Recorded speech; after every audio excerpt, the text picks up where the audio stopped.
What's up, YouTube? What it do? It's your girl Raven B back with another YouTube video. If you haven't already subscribed to your girl's channel, then sis, honey, what are you waiting for? We slay all day over here. So go ahead and hit that subscribe button. And if you haven't already, hit that notification bell so every time I post a new video, you will be the first to know, okay? So go ahead and become a slay bae and join the ZTS squad because it's lit over here, sis. We stay lit, okay? So basically today I'm gonna be going over 5 beginner-friendly tips that I wish I knew when I started my lip gloss business and I first started making lip glosses. I wish that I knew these 5 tips, so I'm going to give you these 5 tips, you guys. Take with them what you may. They may come off a little bit controversial to some people who have been making lip gloss for a while, or people who, you know people that make lip gloss, but I don't care. So I'm just putting it out there, and you feel how you feel. So this is for my slay baes, to help my slay baes out, because I wish I knew these 5 tips, but take with it what you may. So stay tuned for that, you guys.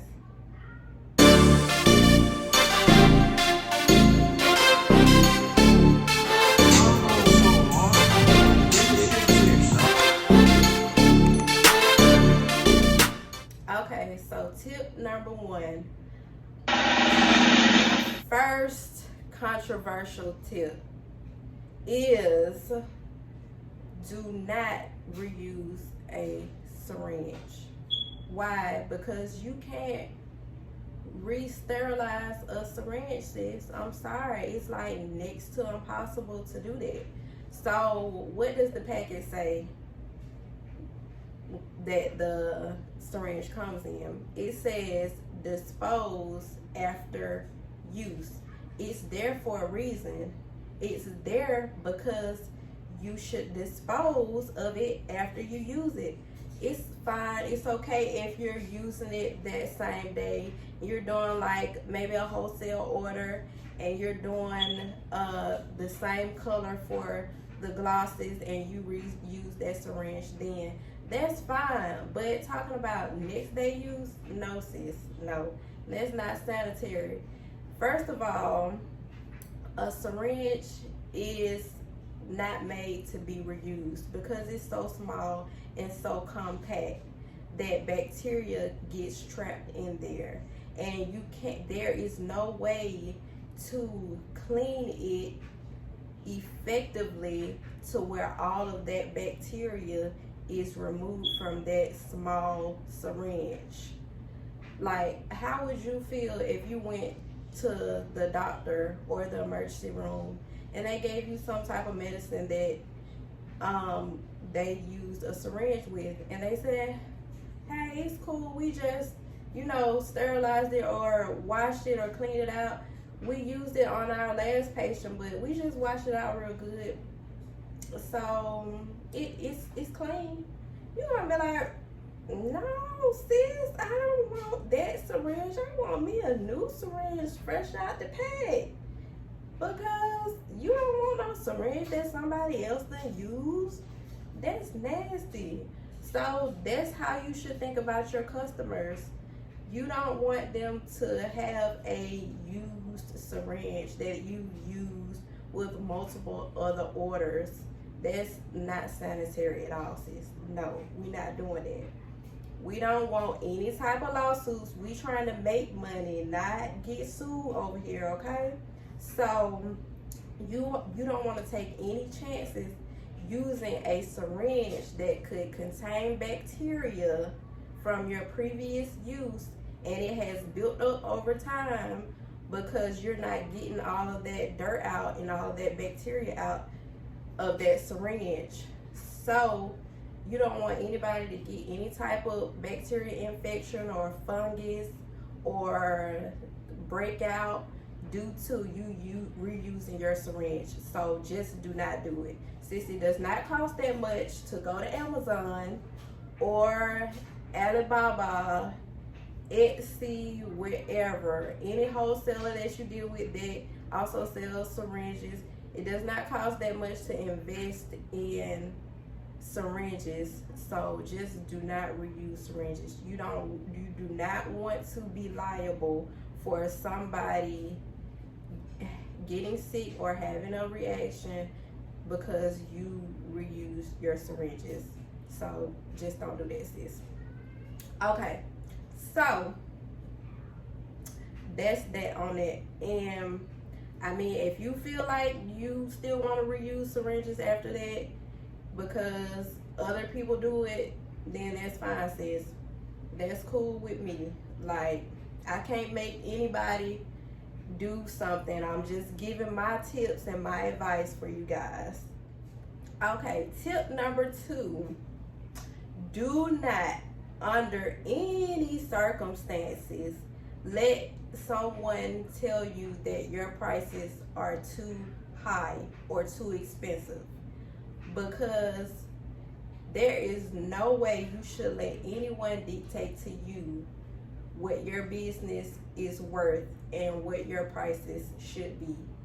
It's your businesses. So if they feel like your prices are too expensive, then they can just go to the next person. There's no negotiation when it comes to your prices. It's set your prices, and that's that on that, period, poo. There's no negotiation process. We not in the business of negotiating our prices with anybody. Our prices are our prices.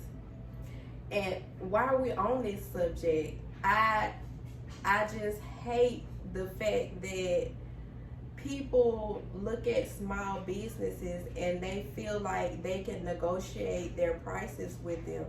No, my prices are my prices, just the same way a larger corporation prices are their prices. So sis, do not let these people talk you down on your prices. No, don't let them take advantage of you, because that is exactly what they're doing, trying to take advantage of you by not paying your set prices. I find that to be disrespectful.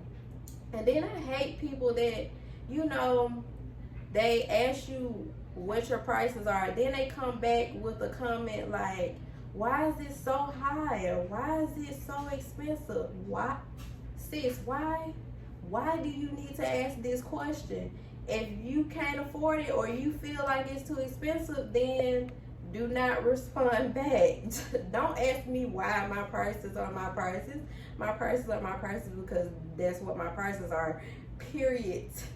Okay, so that goes for friends, family, co-workers. It doesn't matter.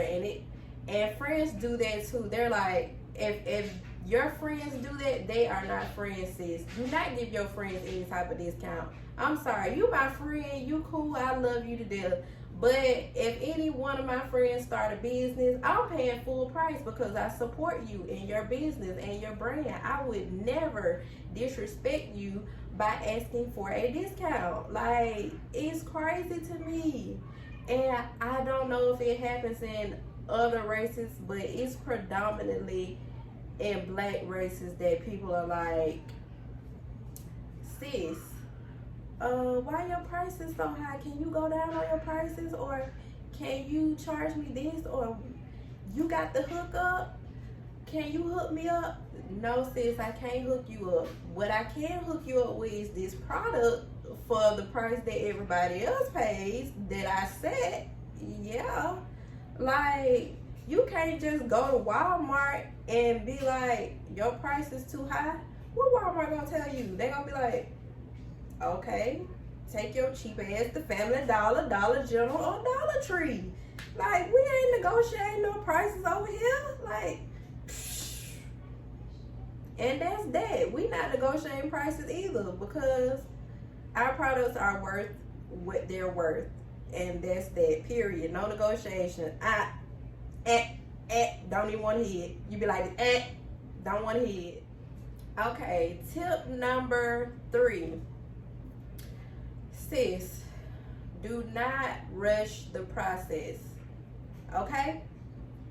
And what I mean by that is your business will grow. You just have to believe in yourself, believe in your product, improve on your product daily. Whatever you feel like you can work on and perfect, do that. Get feedback from your customers.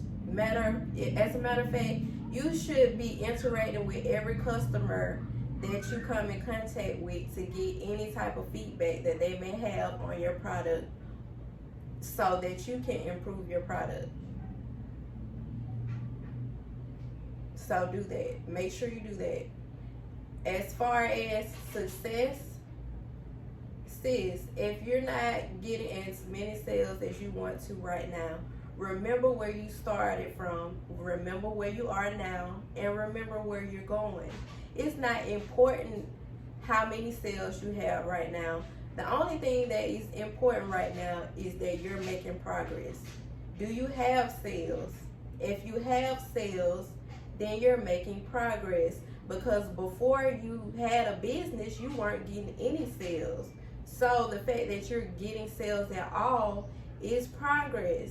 So continue to progress, continue to work on your craft, continue to make your brand better by any way you can, as far as your packaging, customer service, getting your name out there, promoting, advertising, whatever it may be, sis. Just work on perfecting your craft, and don't worry about where I am and how many sales I'm getting versus this person. Do not compare yourself to any other small businesses, because that's what messes you up mentally. Do not compare yourself to anyone else's success, because we all move at different paces. Your race is not someone else's race. So keep that in mind and don't compare yourself to another person. Just stay in your lane. Stay in your lane.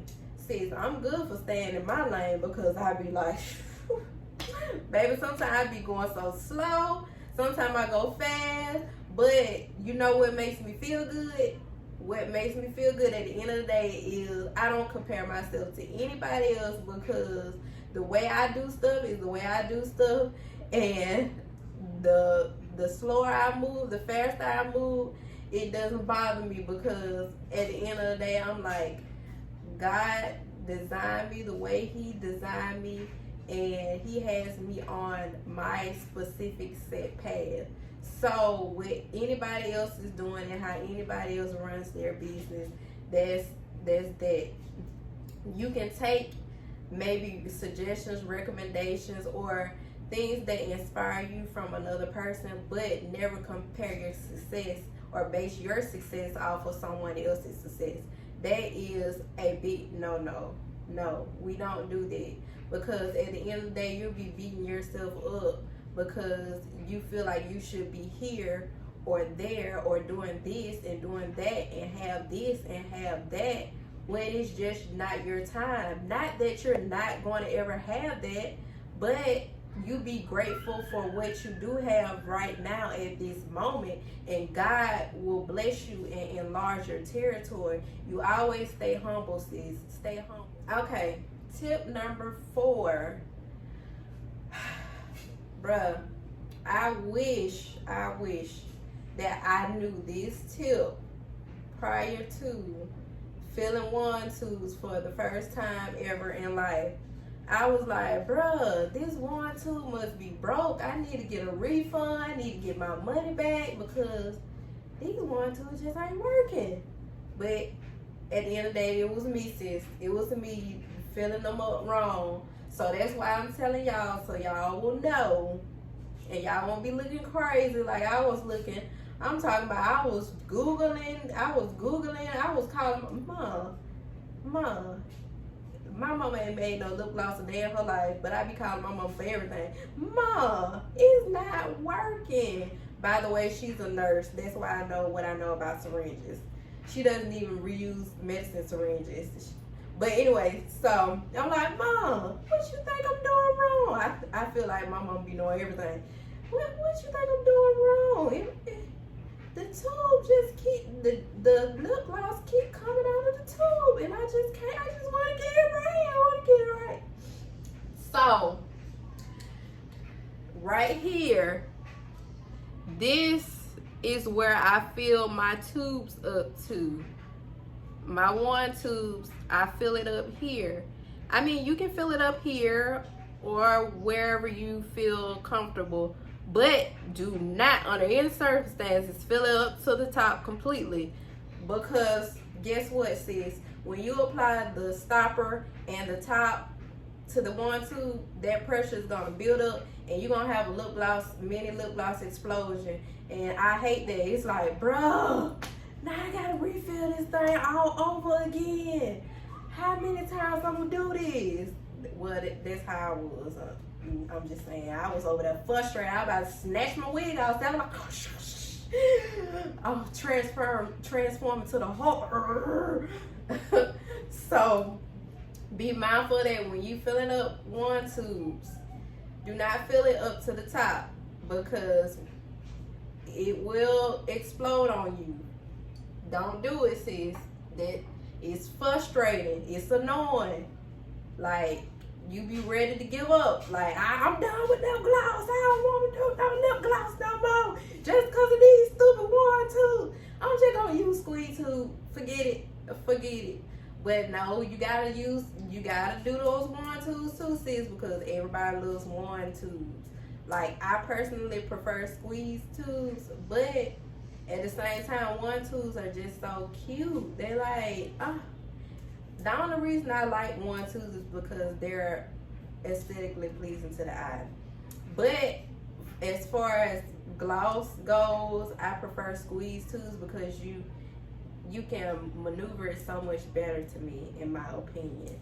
And it holds pigment better as well, and then you get more out of the squeeze tube when you put it on your lips versus the wand tube. You have to keep applying to have it as shiny as I like my lip gloss. So that's that. So keep in mind, when you're filling those tubes and you get super excited and you forget, don't forget, sis. Don't forget now. Even if you just have to fill it a little over halfway and then come back and maybe use a pipette to fill it up a little bit more afterwards, you can do it that way as well. But just keep that in mind.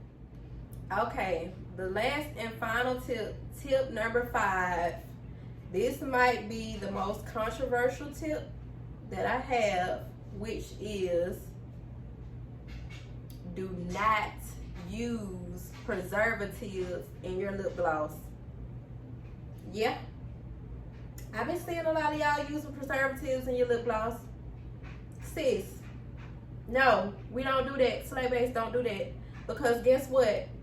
How can you say your lip gloss is all natural or vegan if you using preservatives in your lip gloss?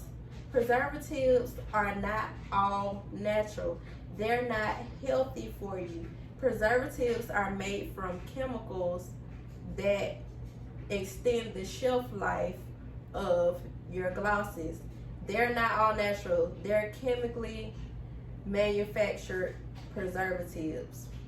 So what I'm going to tell you is, if you're using only vitamin E oil for your lip glosses, do not do that, sis, because vitamin E oil is not a preservative oil. So you need to use coconut oil or castor oil as well in your lip gloss, because coconut oil and castor oil are preservative oils. They're all natural, chemical free, and they preserve your lip gloss life. So those two, I know for a fact, preserve your lip gloss life. Now, any other oils that you may want to use, just look them up, do your own research, And make sure they're preservative oils, because you need at least one, if not two, the more the better, preservative oils in your lip gloss to preserve your lip gloss life. Especially if you store lip gloss, you make like a bunch at one time and you store them for sale. Some people do that. If you do that, you want to make sure you have preservatives, all natural, not those store-bought preservatives, all natural preservatives in your lip gloss. So when you're starting out, make sure that you know that the oils that you're using are preservative oils, at least one of them, sis, because you want your lip gloss to last. Not only if you're storing it, but when your customers store it. You want their lip gloss to last a long time. You don't want them using expired lip glosses, okay? So keep that in mind. You want the best for your customers. So that goes back to the syringe. You want the best for your customers. So you want to make everything as sanitary and as professional and as healthy for them as possible. So keep that in mind. When you have a business, you are looking out for your customers, because you don't want anything to happen to your customers negatively, not just because you don't want to get sued, but because you want your customers to enjoy and genuinely love your product and come back for more, right? So we got to keep that in mind as small business owners. We have to make everything with care, which we do. We take pride in everything that we do. Take pride in your packaging, take pride in your thank you notes, your cards, your product, your customer service, because what small businesses have on large corporations is they feel like home. You have products that are handmade, handcrafted with love. Everything has love in it. Everything has a little piece of the consumer or the person that makes that brand. So that pretty much sums up the 5 tips that I have for you guys. If you don't agree with some of the tips, then that's okay. That's fine if you don't agree. We just agree to disagree. A non-mother factor, bitch. I still love you though, sis. It's all love here, always. But if you do agree, then you know, sis, you know how we do. You know how we do. Well, thank you guys so much for watching as always. And if you haven't subscribed to my channel already, please make sure you do so and hit that notification bell. If you haven't already, also follow me on IG. Do that as well, B.Slayed. And if you haven't already been to my site, check out my site. I have some bomb first slides that just dropped. I love them to death. They are freaking amazing. If you haven't gotten any first slides, like I'm a first slide addict now. If you haven't gotten any first slides, you need to, sis. Like, they're so comfy. They're like so fluffy and bouncy, and they're cute with any outfit. And you know always that website is in the description box below, www.0toslayed.com. And as always, I love you guys so much. Thank you for watching.